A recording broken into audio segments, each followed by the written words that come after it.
Werewolves in Lupercalia and saints, oh my! The origins of Valentines Day and werewolves.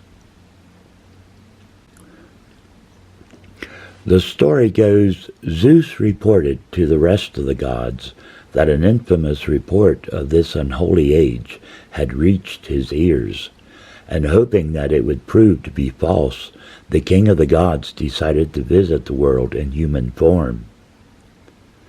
As night approached, Zeus arrived in Arcadia and revealed himself as a god to the people. While the Arcadians prayed and worshipped Zeus, only King Lycaon mocked their pious vows and said that a fair experiment will prove the truth if this be god or man. Lycaon, intending to kill Zeus during his sleep, served human flesh to the god during a meal. He cut the throat of either his youngest son or some other boy, and partly softened his still quivering limbs in boiling water, partly roasting them on fires that burned beneath. The dish was served to Zeus, but the god, aware of the trick Lycaon was trying to play on him, was furious and destroyed his house with thunderbolts. As for the evil king, Zeus had him transformed into a wolf.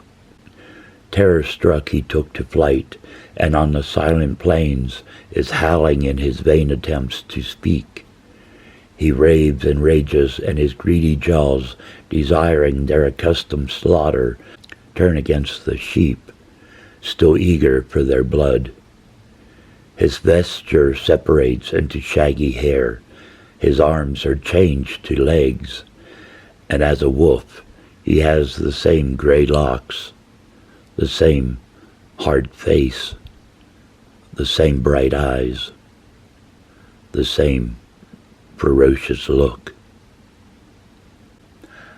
Out of the dim mist of time and prehistory, from the Neolithic period of the southeastern corner of Europe, tribes of predominantly hunter-gatherers from Europe would mix with the farming cultures of Anatolia, resulting in the first developed culture in Europe. Known as the Vincha people, they would carry on through much of southern Europe from about 8000 BC to 4000 BC, keeping their ancient European languages, some surviving to modern times in some regions, only to be transplanted by the following Indo-European cultures that adopted some aspects of the Vincha culture. It was probably during the Vincha culture that it all began. Stories and rumors of events taking place on the fringes of their cultures spread by word of mouth of unacceptable behavior, so much so as to anger the head of the gods, Zeus. Only in the most removed locations could such events take place. Mount Lycaon, or Mount Wolf, Arcadia, Greece, high in the lower peninsula of Greece, was such a location possible. The majority of the inhabitants of the day lived along the coastlines, and only in the hills did shepherds and the brave dare venture. In the mountains, where the wild beasts were driven away from civilization, this was the home of their nymphs and centaurs. The gods played here, and that was fine for the civilization-loving Greeks who stayed away. But for fugitives and those who lived in the mountains, the rules were different. Another old myth has ties with Mount Wolf, also involving cannibalism of children. On first sight, the story of Saturn and his children is a bizarre tale of infanticide involving an old group of gods being replaced by a new group, such as the Vinchas were replaced by the Indo-Europeans. Fearing his own overthrow, Saturn swallows his own first 5 children whole. The youngest, Zeus, was hidden deep in Mount Lycaon until he could bring Saturn's fear to life. Visitors to the mountain returned with dark stories of a huge mound of ash Ancient historian Pausanias states that a precinct of Zeus Lycaeus, or Zeus the wolf, was established on the mountain and that people were forbidden to enter it. If such a person broke this rule and entered the precinct, he or she would die within a year. Pausanias also recounts a legend surrounding this sacred area, which is as follows. Everything alike within the precinct, whether beast or man, casts no shadow.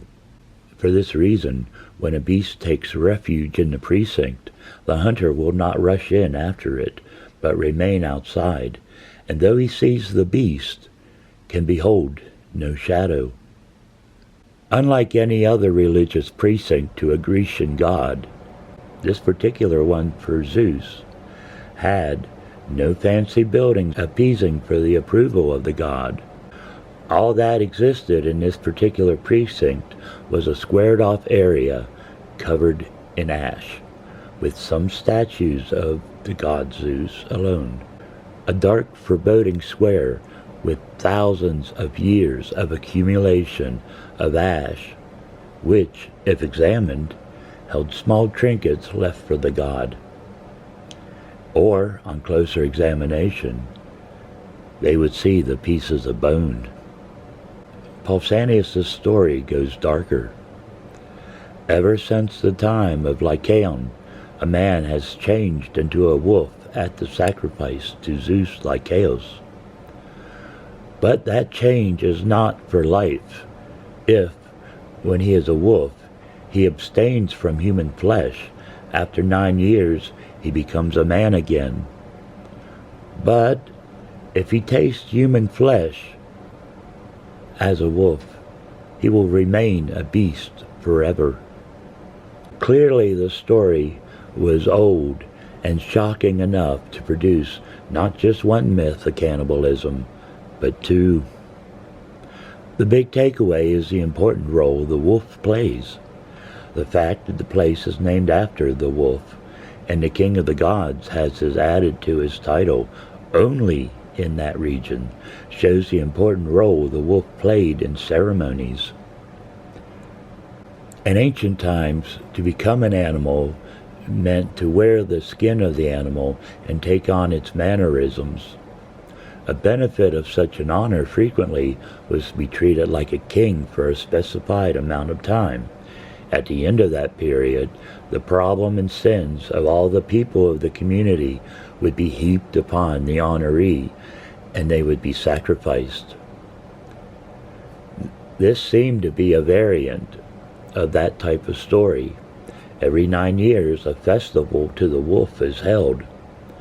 A youth, probably male, is sacrificed, maybe the youngest male heir of the king. A great feast is held, and many cows and pigs are sacrificed to the wolf. All the meat is cooked, including the boy. The one who gets the meat of the boy will become a wolf for 9 years.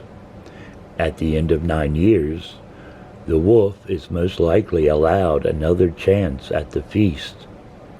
If he gets the meat of the youth a second time, he is either ostracized from the community, often a fate worse than death, or murdered by the community.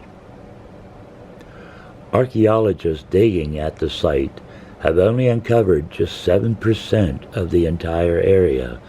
So far, they've discovered in the ashes of the massive altar site ash pile many thousands of years of ash from the burnt remains of cows and pigs, and the burial site of one youth missing part of his skull. Now, it would be highly unlikely they would bury a common human on land dedicated to a god. But what about a king's son? Will more bodies be found? While we're celebrating the wolf, let's head on over to Italy and Rome with their festival Lupercalia, said from ancient times to be connected with the Greek festival of the Arcadian Lycaea, from the ancient Greek Lycos, or Latin Lupus, and the worship of the Lycian Pan, assumed to be a Greek equivalent to Faunus, the Lycian god, whom the Greeks called Pam and the Romans Lupercus. According to Roman legend, the ancient king Amulius ordered Romulus and Remus, his newborn twin nephews and future founders of Rome, to be thrown into the Tiber River to drown in retribution for their mother's broken vow of celibacy. A servant took pity on the baby boys, however, and placed them inside a basket on the river instead. The river god carried the basket and the brothers downriver to a wild fig tree, where it became caught in the branches. The brothers were then rescued and cared for by a she-wolf in a den at the base of Palatine Hill, where Rome was founded. The twins were later adopted by a shepherd and his wife, who learned their father's name and trade. After killing the uncle who'd ordered their death, they found the cave den of the she-wolf who'd nurtured them and named it Lupercal. It's thought Lupercalia took place to honor the she-wolf and please the Roman fertility god Lupercus. Lupercalia rituals took place in a few places: Lupercal Cave on Palatine Hill, and within the Roman open-air public meeting place called the Comitium. The festival began at Lupercal Cave with the sacrifice of one or more male goats, a representation of sexuality, and a dog. The sacrifices were performed by Luperci, a group of Roman priests. Afterwards, the foreheads of two naked Luperci were smeared with the animal's blood using the bloody sacrificial knife. The blood was then removed with a piece of milk-soaked wool. In ancient Rome, feasting began after the ritual sacrifice. When the feast of Lupercal was over, the Luperci cut strips of the naked goat hide, or fibrura.